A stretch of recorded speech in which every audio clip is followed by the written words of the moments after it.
Argentina-Inglaterra, un partido con demasiado equipaje. Argentina e Inglaterra vuelven a encontrarse en una semifinal del Mundial el 15 de julio en Atlanta. Y, en teoría, esto debería ser muy sencillo. 22 jugadores, una pelota y 90 minutos.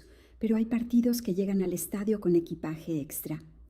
Este trae una guerra, una dictadura, 2 goles históricos y una mano que todavía sigue provocando discusiones. Para entenderlo, tenemos que viajar a 1986.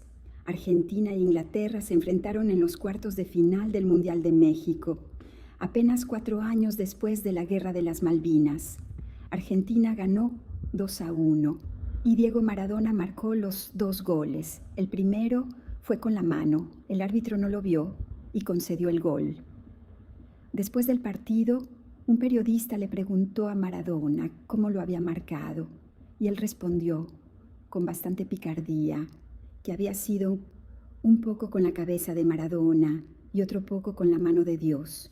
4 minutos más tarde, recorrió medio campo, dejó atrás a varios jugadores ingleses y marcó el llamado gol del siglo. Es decir, primero dejó a Inglaterra protestando y después la dejó mirando. Pero aquel partido no era solamente una historia de fútbol. La Guerra de las Malvinas había ocurrido en 1982, durante la última dictadura argentina. La junta militar atravesaba una grave crisis política y económica y convirtió una reivindicación nacional muy arraigada en una operación militar de la que también esperaba obtener apoyo. La causa de las Malvinas no nació con la dictadura, pero la guerra sí fue decidida y dirigida por ella.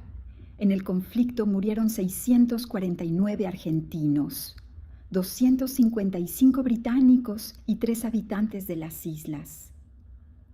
La derrota aceleró el final del régimen militar.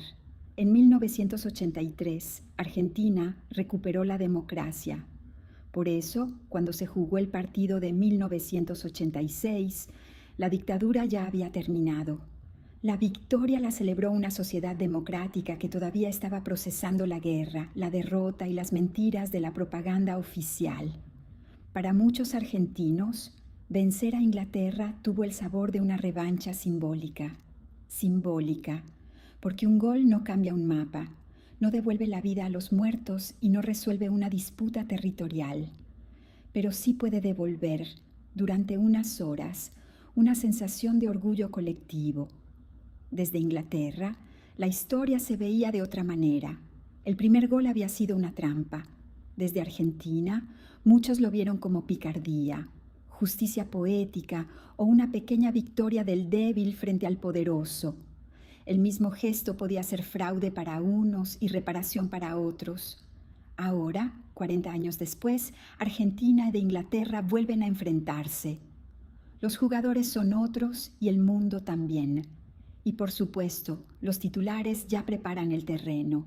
Revancha, duelo histórico, viejos enemigos. Las palabras convierten un partido en algo mucho más grande. La pregunta para ustedes es esta. ¿Puede un partido ser solamente un partido cuando la historia también se sienta en las gradas? Argentina-Inglaterra.